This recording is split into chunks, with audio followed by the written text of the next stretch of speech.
Hello, scumbag nation. Hey. Oh. Are we a nation? We're a nation of scumbags. Welcome to Rebel Scum Podcast. I'm James. This is Brock. And what's this all about? It's about Star Wars and how much we love it and how it makes us feel. And what color of emotion is Star Wars? Can you put a color to the emotion of Star Wars? Yes, Technicolor. All right. This is the week of November 20th, and we are 20 some odd days out from the release of Rogue One, and Entertainment Weekly released an image of Senior Darth Vader. Ooh. Did you see that image? No. I'm going to recreate it for you right now. I don't know if his arms were crossed. I can't remember. Looks like my dad. It looks. Actually, I heard that Frank Smink will be playing. Darth Vader. No, the image. It's just an image of Darth Vader looking exactly like Darth Vader, and so everyone's talking now. What's Vader's role in this movie? What, in Rogue One? In Rogue One. Well, I mean, how much screen time is he going to have? Oh, yeah. And is he going to be wielding that lightsaber, taking people out with it? I definitely think that is one of the mysteries of the movie. I know that's not the most ambiguous answer I could give, but it's like you really don't know because he's not really at the forefront of the trailers, and we you see him more in each trailer, but like I paused there because I remember them saying there will be no Jedis in this movie. Yes. But technically, he's not a Jedi. No, he's not a Jedi. He's a Sith, so it doesn't matter. But I gotta be careful here because we're learning that somebody possibly could be Force sensitive in the movie. And we know Donnie Yen's character is. No, I'm talking about him. Donnie Yen's character is heavy in the believing in the Force. Whether or not he can wield it is a different. We don't know that, but we know that he believes in it, and he looks to it for guidance at least. Chirrut Imwe. My feeling is the thing is if you read Lords of the Sith and Battlefront, Twilight Company, you really get this picture painted of Darth Vader and who the new Disney Vader is. It's the same Vader. It's the Vader we all know and love. But the Vader in those books is something so over the top, something that we wish we could have seen in the movies at one point, and we have never seen this Vader yet. I mean, if you think about it, A New Hope, he fights Obi-Wan, it's right? I mean, it's fantastic, but it's nothing to it. Empire is pretty cool, but really the sword fighting aspect of it, we haven't seen too much of. Yeah. Are we going to see him spin a lightsaber in his hand? I feel like they would have to. I don't know. It's like if they didn't have Vader in this, I almost wouldn't care. How much screen time do you think Vader's going to get? I think a third of the movie. Wow. I think he's going to be like that looming menace. Like, SpaghettiOs, here he comes. I would agree with that. I think 20 minutes, I think. I'm pretty sure, you get the sense of the movie, they're going to be, infiltrating a lot of Imperial bases and starships and stuff like that, because they're always wearing costumes. So I feel like maybe, I don't know. I think it can survive without it. So I don't really have an answer, James. I'm going to go full Brock, 50-50. I would love to see Vader take out any of the characters, to be honest. And maybe even I want to see him take out Jyn Erso. I'm not sure. If she stays on the good side, we don't know. Is it distracting that I'm holding the mic like this? Not to me, maybe to the people watching. It's just, I don't want to lean forward like this. How excited are you about Vader? That would be awesome. I mean, it's crazy. He was dead. Now he's not because we're in the past. Because we keep going back to the prequels. Which still makes me laugh that Disney is doing prequels. They none of them have jumped forward. They're like, we're just going to do prequels, but they're not prequels. They are. But they're definitely prequels. I love that era. And Catalyst takes place around the Clone Wars era. too. A lot of it, well, it jumps over time, but some of it does. And I love that time period so much. So I'm really excited. But speaking of prequels, have you heard last week, right when we did this show around that time, they released, it was Making Star Wars. Released what they hear is Benicio del Toro and Laura Dern's character descriptions. No names. I didn't read it, but what was it? No names or anything yet, but they said for Benicio del Toro, I'll start with him. He is the Man in Black, and he's working with the good guys, but they don't know that he's actually a bad guy yet. Oh, okay. Or something like that. And then Laura Dern's character, and this is why I tie in with the prequels, apparently she's going to have big, like, pink flamboyant hair, and she's dressed like a character out of the prequels. I'm thinking like somebody from Naboo or something. She looks like pink flamboyant hair. Yeah, and or they say Coruscant. Like. Yeah, well, they say that because she's going to be a Republic senator or something. So that's interesting to me, though, that they'll make her look like that. They said it's very Hunger Gamesy in the way she appears, which I think is kind of cool. Yeah. Do you have any idea who either one of these people are going to be in the movie? This is episode 8, right? I didn't miss that part.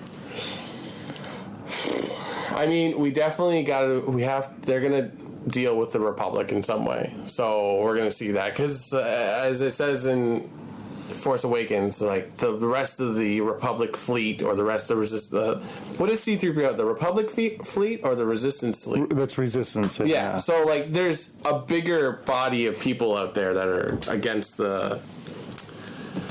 I was gonna say, First Order. Like the Empire. Like that doesn't exist. There's no Empire Rebellion anymore. No. First Order and Resistance. Because names. So yeah, I think that's what Laura Dern, from the description alone. Like I think that could be both of them. Though seeing the Man in Black, even though we know it says he's working with the good guys, like I would question if he's somehow affiliated to Snoke or the Knights of Ren. What about Laura Dern is the red herring? Where maybe they think she's bad, and maybe she is. Maybe she's not like the nicest person, and she kind of eggs them on, and she's very against Leia and the Resistance. And Benicio del Toro, they kind of feel like he's a confidant almost with them, but really he's playing them for Snoke. Oh, he is Snoke. No, he's not Snoke. And Andrew Fantasia has a theory on who he thinks Benicio del Toro is playing. No, it's not like he's Maz Kanata, not that type of theory. Like there's a character who was introduced in a book. Oh, okay. Who, and I tend to agree with him, and I think it's a really good one, and it will be on the YouTube channel. Possibly by the time you're watching this, maybe not. Look for it. It's who Benicio del Toro may be playing in episode 8. There'll be a link right here. Yeah, link if it's up. But it's a cool idea because he's introduced in the book, and let me just say who it is. Yeah, it's Gallius Rax, and you have no idea who Gallius Rax is. You have not read the Aftermath novels. Is he a dinosaur or something? He's a dinosaur with arms like this. Anyway, so Gallius Rax is and I mentioned him in my Did the Emperor Create Rey YouTube video on YouTube. You haven't seen that either. So what happens is... I don't watch the videos on our YouTube channel. At the end of Aftermath, we meet a character who's playing chess, and everybody thought it was either Thrawn or Snoke. It was Thrawn or Snoke, and it turned out to be neither. Well, people still believe he might be Snoke. Yeah. And you find out that when he was a young boy, he lived on Jakku, because everyone lives on Jakku. But he met the Emperor there, and the Emperor says, I can either kill you now, or you can guard this secret for me. Right. Which was guarded by droids at the time. Right. And so he's a kid. He's like I think he's 11, somewhere around there. He's like, I will guard this secret thing for you. It's never mentioned what it is. Whether or not he knows what it is, I don't know. So he guards this thing, and then later on the Emperor comes back and goes, okay, we're leaving this area. Forget about it. Come with me, and you're going to be one of my right-hand men. Like he's right close with the Emperor, and his name is now Gallius Rax. Not Galli anymore; it's Gallius Rax. That's his name. So we don't know. And the thing that's interesting too is that's all in the past. So now in the present time, for Life Debt, we find out that Ray Sloan, who was sort of the acting leader of the Empire at the time, when the Empire has fallen, right? He's her superior basically, and she's trying to figure out who he is. And this is how we get all this information because nobody knows who he is. So Andrew believes that people believe that he is Snoke. I don't. Neither does Andrew. Andrew believes that that Gallius Rax will be played by Benicio del Toro in Episode 8. So now, and the thing with Gallius Rax too is he's very smart. He's very Thrawn-like. He's very Thrawn-like. So I think Benicio del Toro playing this part in Episode 8 actually could even make sense because he could be someone that could infiltrate the good guys as well. Right. And from Bloodline, we've also learned that there are people in the New Republic that are not very nice. Wow. I've just read the book. I don't feel like I need to see the movie now. You've summed it up. Well, it's a book, not a movie. I just read the book to you so that you knew what was going on. That's Bloodlines? That was Life Debt. Bloodlines, you learn. Okay. Bloodline kind of gives you the the introduction to the First Order and the Resistance. Right. It's kind of cool because Snap is in Bloodline. At the very end, he's just kind of mentioned, and Snap was there. You're like, oh. Snap is still the one nickname I hate. Because his name's Temin. And then when you find out how he got the name Snap, I was like, oh. That's how I felt about that. How excited are you for Rogue One in 20 days? I am super psyched. Did you buy your tickets yet? Can we do that? No, but in the UK. The UK and Spain and what have you, they have everything apparently. Yeah, but they're also getting it a little bit earlier than us. So. Yeah. I wonder how that's going to be because it's like, what happened last year? Was it? It was all the same, but the difference I think too is there's nothing to spoil in Rogue One. I don't think there's anything big. I think somebody could tweet Jyn Erso dies, and we'd all be like, oh. But also I just said that, so it's kind of on people's minds. And you're not going to see this movie to see if she dies. No. You know what I mean? We're going to go see it for the story, and you can't really spoil that too much. No. I mean, nobody's going to tweet in 140 characters or less exactly what happens in the 2-hour movie. Oh, you'd be surprised. It's just a stream of tweets. Going now, we could Facebook Live it. I'm looking forward to it. I think it's gonna be fun. Oh, I'm super psyched. I'm so ready to buy a ticket. I'm sold on almost knowing nothing about what's gonna happen. I mean, we can guess, but we don't know. Yeah, this is one of those weird ones where you don't know. It's happening. It's a lot of running and shooting, and then being in a huddled mass of people. It's like we have to resist, we have to rebel. This is a rebellion. I rebel. That's what rebellions are born on. Hope. I'm like, how many of the titles are we gonna say? I can't wait for the Han Solo movie, whatever they call it. Han Solo Weekend at Lando's. Do you think they'll just call it Solo? A solo Star Wars? Solo. Solo, the solo film of Han Solo. I think just Han. It should be Han Solo, a Star Wars story. I think that's what it is. They should just do that. That's what it should be, James, and I have said it. Done.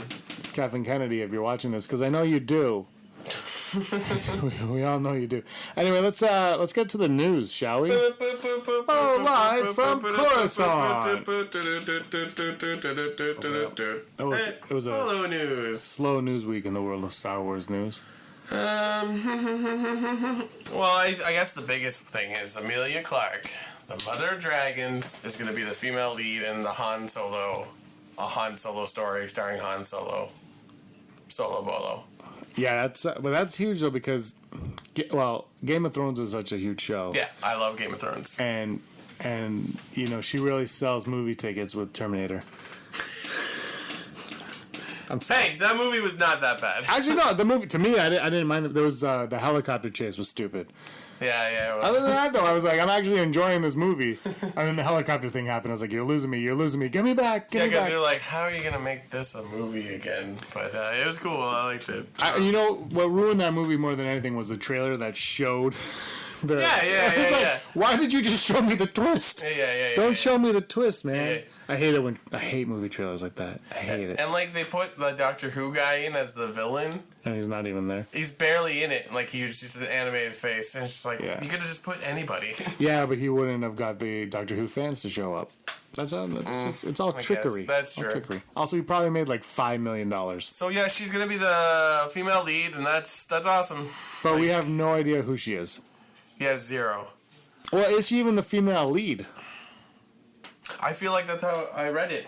Yeah, that's what you read, but that doesn't mean anything. Yeah, that's true. I think we have a Never Tell Me the Odds a segment coming up. I think I have an idea of who she might be. Mm-hmm. We'll talk about that. I think she might be on the bad side. That's what I think.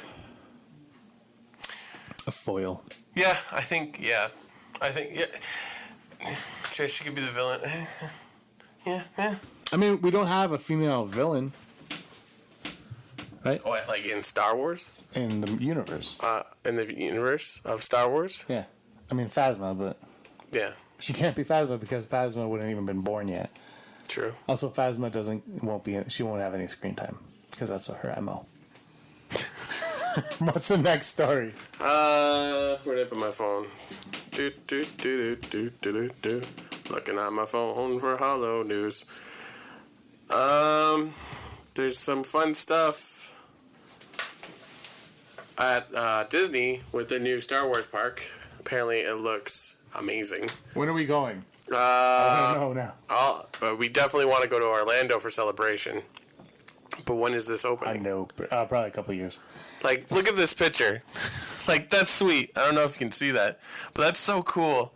Like, obviously, they're not going to have X-Wings flying in. But, like, if they can make it look a little bit like this, that's awesome. Well, didn't we read on the podcast a few weeks ago that one of the rides will be you go in the Falcon and you basically live a life. And it can not end well for you while you're in the Falcon. How awesome is that? I like how there's a video for the Christmas special in there. But it says the Disney World park will be open. They won't say when Disney World's version of this will be open, but the Disneyland park equivalent will be open sometime in 2017. Which makes sense because I think Disneyland gets everything first because it's LA. See, when I think Disneyland, I always think World, which is Orlando. I thought the Orlando one was getting it first. But they're not giving it a time. Interesting. Because I feel like LA was getting it first. Yeah, they wherever usually it do, is. but I thought I heard that Orlando was getting it. I don't know. Either way, I'm booking a ticket. We're just going to have to go to Wizarding World of Harry Potter. We'll just have to go to both anyway. Yeah. Oh. No problem. No problem. Yeah, I can't wait. What's the next piece of news we got today? Am I reading that one? No, do you want me to go with this one? I don't even know what it is. It was Collider.com, I believe, interviewed Kathleen Kennedy. Talking about the future of Star Wars movies. And she said that in January, her and the writing team and the Brain Trust will be having a meeting because at that point, both The Force Awakens and Rogue One will come out and they'll have an idea of where they stand.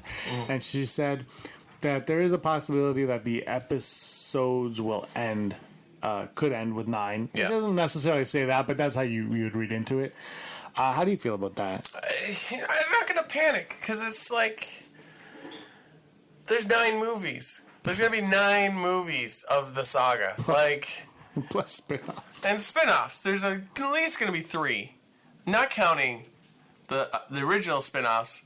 Ewoks, Caravan of Courage. Ewoks, Battle for Endor. Funny tidbit about the Ewoks Caravan of Courage. Yeah.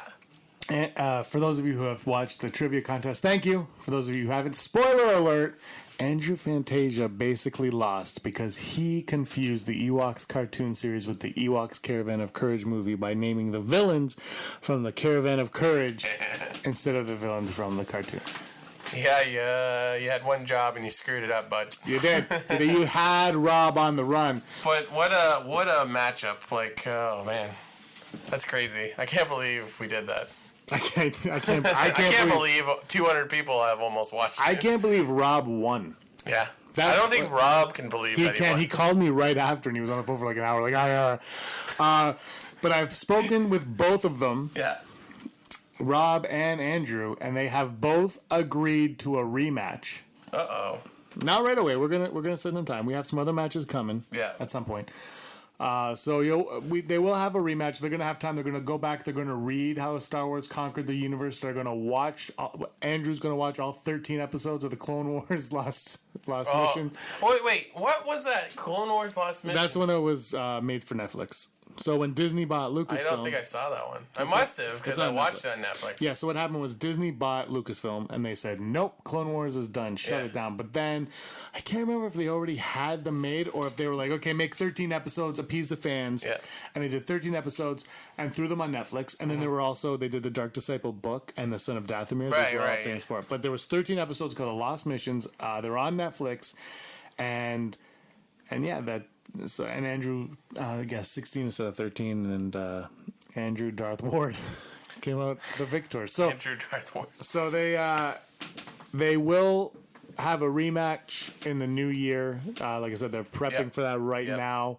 Rob needs to get on his dark side. He needs to learn a little bit about Star Wars villains for the speed round. He needs to get on that. So that's exciting stuff. It is. Oh, but going back to the episode 9, what do you think of that, James? I think that's... I am going to be sad, but also, I say this all the time, where I think eventually, and I hate to say it as a Star Wars fan, I'm going to get sick of Star Wars. Yeah, no, I mean, we've already talked about that before. Yeah, it's at some point, it's going to be like I'm almost at this point with the Marvel movies now, but then something like Doctor Strange or Ant-Man or Guardians will come out. Yeah, but then when the Avengers movies come out, I'm not that excited. Yeah. I waited 4 months to watch Civil War because I was like, everyone's like, it's amazing. I'm like, yeah, but you know what? Yeah, I've seen it all. That's how I feel. But then I loved all the Ant-Man stuff in that movie. But and then I saw Doctor Strange, and I really love Doctor Strange. So I think but it's Marvel's different from Star Wars because they have Doctor Strange. Star Wars doesn't have Doctor Strange. They don't have. I mean, what are you gonna do, a Bosk movie? I knew it, but you know what I mean. There's nothing for them to pull on like that. I don't think so. I think they're gonna be They have to be careful with their standalone movies, and that's I think what Kathleen Kennedy is talking about with the January thing because they don't know. You don't know how Rogue One's gonna play with fans. Yeah.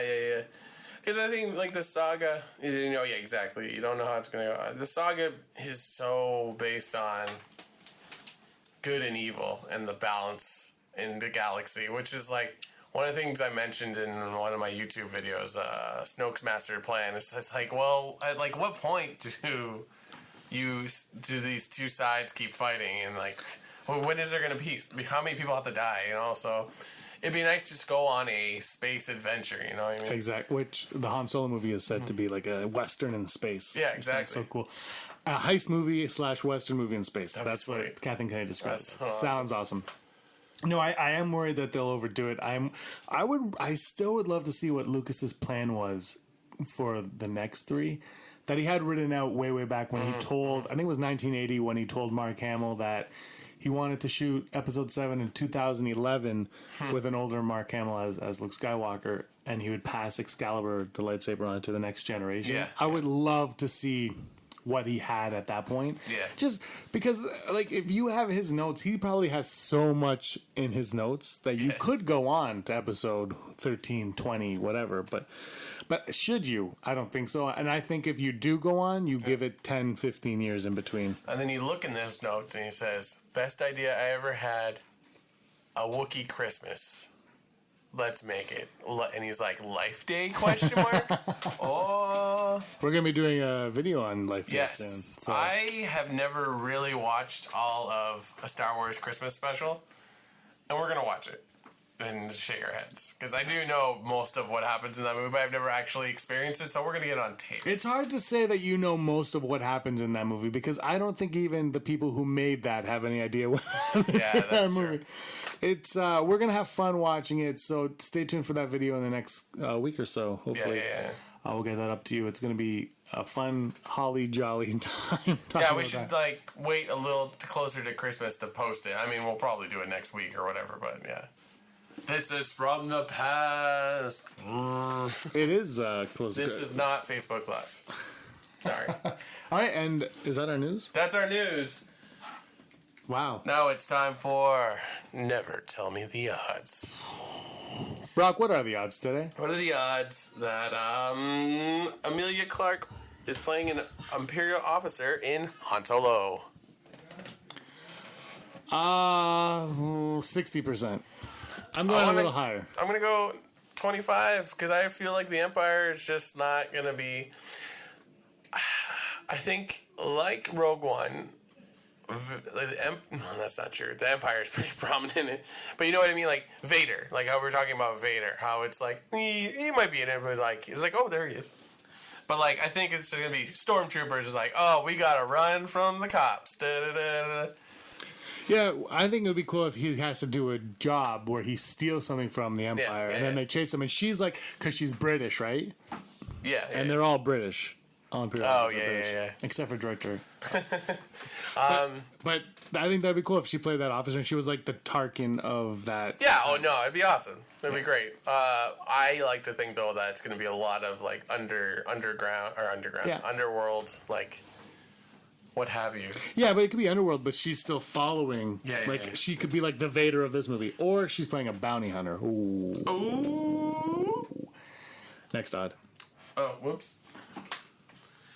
What are the odds of Unkar Plutt appearing in another Star Wars movie?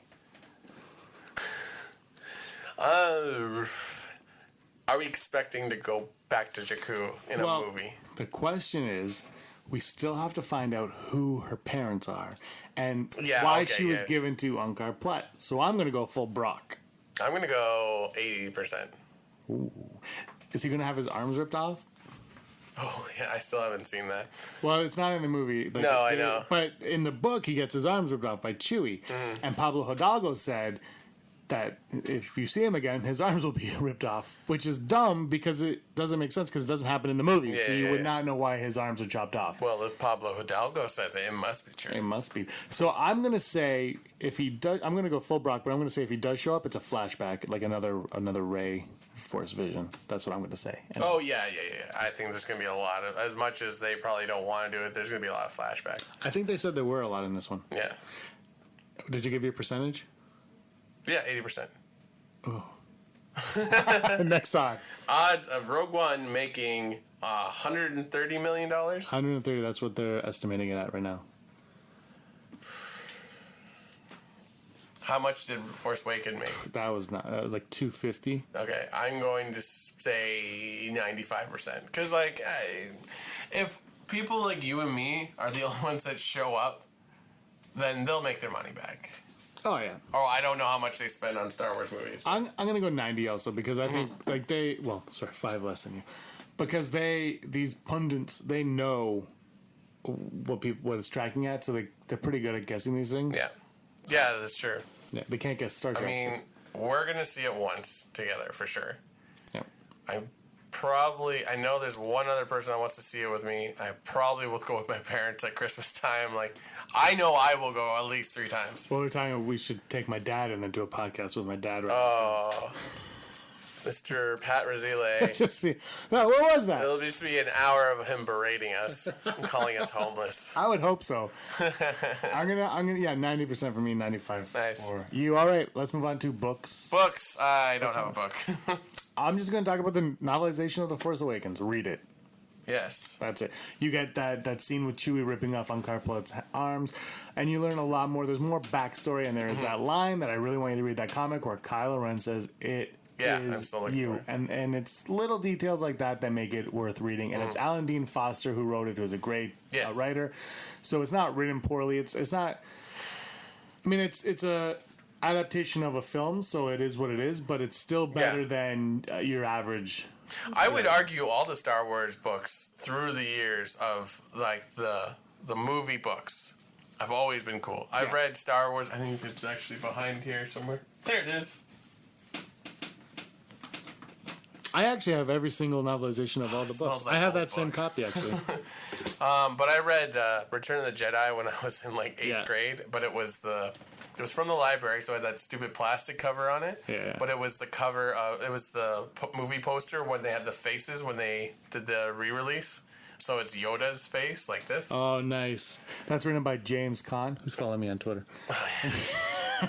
That's a really good... All of them are good. I even have all the prequel books on hardcover, actually. And, like, what's fun about them is you get to see stuff that you didn't see in the movie. Like, in this one, this is where you see, like, Biggs and Luke talk before. Yeah, it's insight that you don't normally get. Look at these cool pictures. Wow. Remember when they put pictures in books? Look at these cool pictures. This is the sound of my voice with my cameras. People listening on SoundCloud were showing pictures to a camera right now. Listen, SoundCloud. Never tell me the odds. Never tell me the odds. Is that it? No, we're on books. Good God. This is why we can't do this when I get home straight from work. All right. Okay. Now it's time. Our top 5 segment of the show. Top 5 of the top 5. Top 5 alien species in the Star Wars world. Universe. World? Universe? It depends on where you are. So, Brock, without any further ado, my number 5. Number 5. Are the Dougs. Of course. Of course. Because pod racing is awesome. You take out the announcer. I hate the name, though. It just seems dumb. I like Sebulbas. Is that... Yeah, like, I love how Sebulba is a more elaborate name, but he's a Doug. Well, I don't know. It sounds like he's from Canada. Hey, I like Hey, them, there's eh? their bug. Hey, I like them, eh? We're going to go on the pod racing there, eh? Get ourselves a Molson Canadian, eh? I like them, the pod racing. They're from Alistair. You. The Twi'leks. Ooh, good one. Good one. It's funny. I was thinking about it when you told me this was what it was going to be. They're kind of like the alien like they just they thought them up for Return of the Jedi, right? With Bib Fortuna and Ula, and like wasn't one of the singers in the band, yeah, the blue one. They just made it for that scene, and like now they've just sort of. I think a lot of fans love the look, yeah, the look for sure. Head thingies, and then we get Ayla Secura and then what's her name? Hera. Yeah. And her father, yeah. Cham Syndulla, who's like the main character of Lords of the Sith. Is Cham Syndulla. And it's a really cool character. So it's cool how that. I mean, you could say that about every alien species in Star Wars. They're background characters that have evolved. So the Twi'leks. Yeah, huge fan of them. Number 4. Number 4. I'm gonna go with the Hutts. Oh, because again, same thing. I mean, Jabba the Hutt, great character, but like all the different, like you're just like he's a slug that lives in the desert, but they're like, no, he's from a planet called Nal Hutta, and he's a gangster, and that's like their way of making money there. Isn't there like a whole bunch of casinos and stuff on Nal Hutta, and like it's like a swampland, but then there's amazing. Like buildings, and it's cool. I mean, we've seen other Hutts in Clone Wars. What was the Hutt's name in Clone Wars? He could speak English. Not Durga. Zero. Zero, yeah, that's right. Zero the Hutt. And there was a cool, I think Gracchus the Hutt in Poe Dameron. So, and it's cool because they all have those metal legs, so they walk around. So that's on my number 4. My number 4 is a Gamorrean. Interesting. Yeah. I just, they've never evolved. They haven't. I don't think they've shown up. No, you never see them again. But I love them. They're right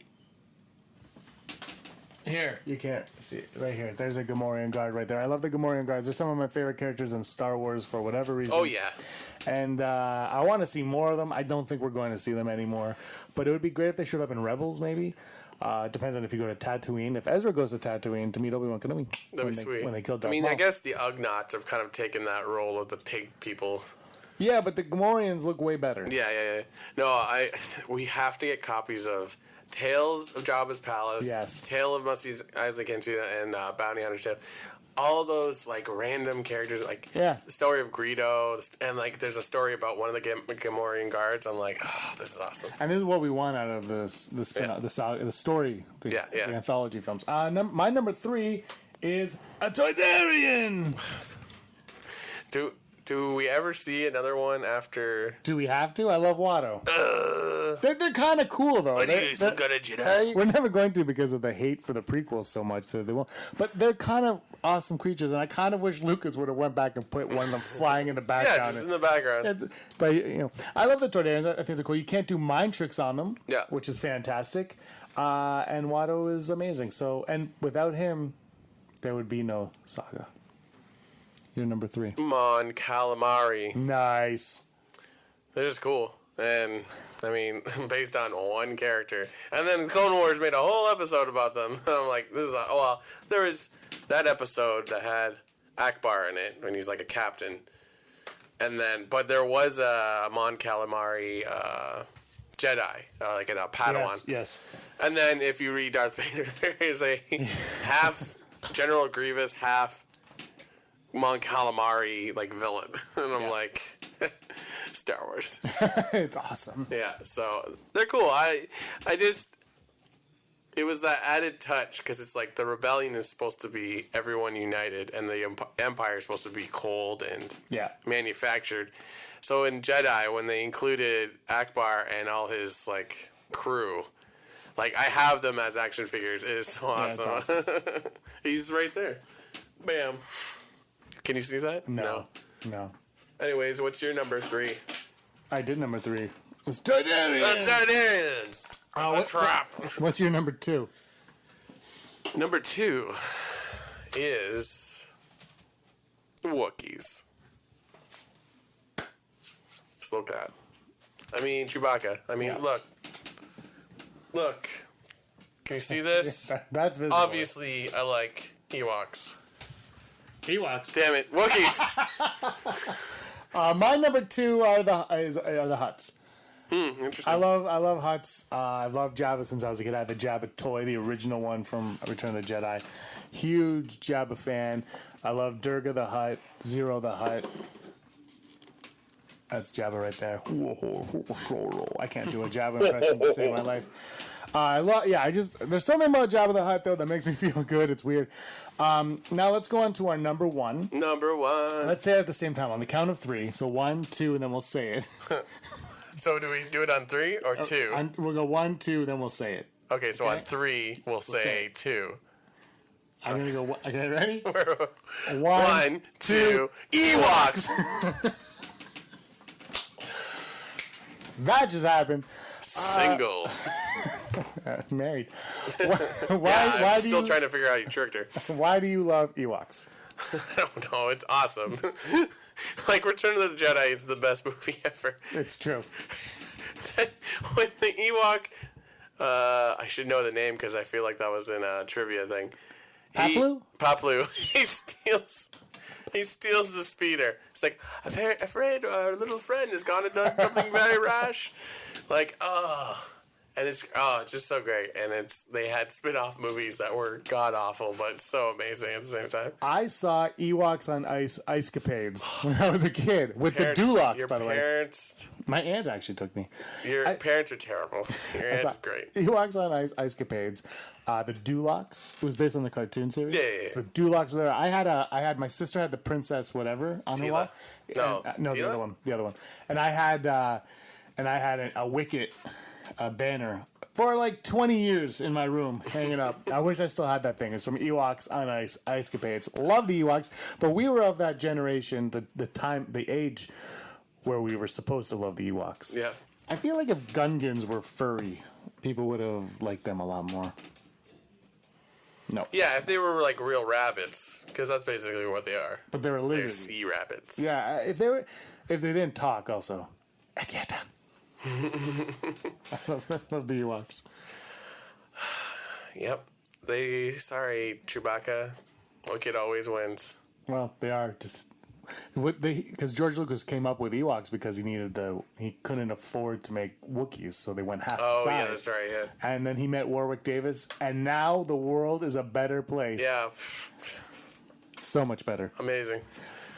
That is our episode number 17 for the week of November 20th. If you have not seen the trivia contest, get on there and watch it. We got some more coming up for you. Also, the Christmas specials coming up. And Brock, where can everybody find you? They can find me on Endor, third forest moon. Oh, wait, that doesn't make sense. You can find me at BF Smink on Instagram and Twitter, and Smink with 3s for E's on Xbox. I'm kind of disappointed neither one of us had Jawas. They're kind of awesome, though. Yeah, they are cool, but there's one right there. But I have I remember reading that they basically look like rats when they don't have their things on. Yeah, but it doesn't matter. Nobody knows that. I know that. Bothans do too. Anyway. Well, they're more like lions. Also, Ocean. Side Akbar, Yeah. Space Monkeys would be on my list after we see Rogue One. Fist in the Space Monkey is on my list. I want that pop figure of him. If anyone's at no, it wasn't Walgreens. It was New York Comic Con. Yeah. Which we should have gotten because they put out everything else. No, it wasn't here. That's you can find me on Instagram and Twitter at Petsafina and PS4 at Petsafina. You can play me at Battlefront. I'm still doing that and being terrible at it. Send us an email. Oh, yeah. rebelscum@gmail. Rebel Scumbags. Follow us on YouTube, which is kind of redundant if you're watching this in a video because you're already on it. And, give us your feedback. We love it, even though we shouldn't really read YouTube comments. But, yeah. And send us audio, and then we'll play it on the show. We will play it on the show. We will play it on the show. We are running out of things to say to each other. Wow. Well, I don't think we have Hard truths. You want to keep going? Truths. Yeah, okay. No, that's the show for today. We got much more to talk about next week. Maybe we'll even talk to the contestants of the trivia contest. We don't know. We don't know. We'll see what's going on. Brock? Yeah? May the force be with you. Always. Hey scumbags, thanks for watching. Don't forget to give us a thumbs up on our video. As always, please subscribe to our YouTube channel, Rebel Scum Podcast, for all the latest videos.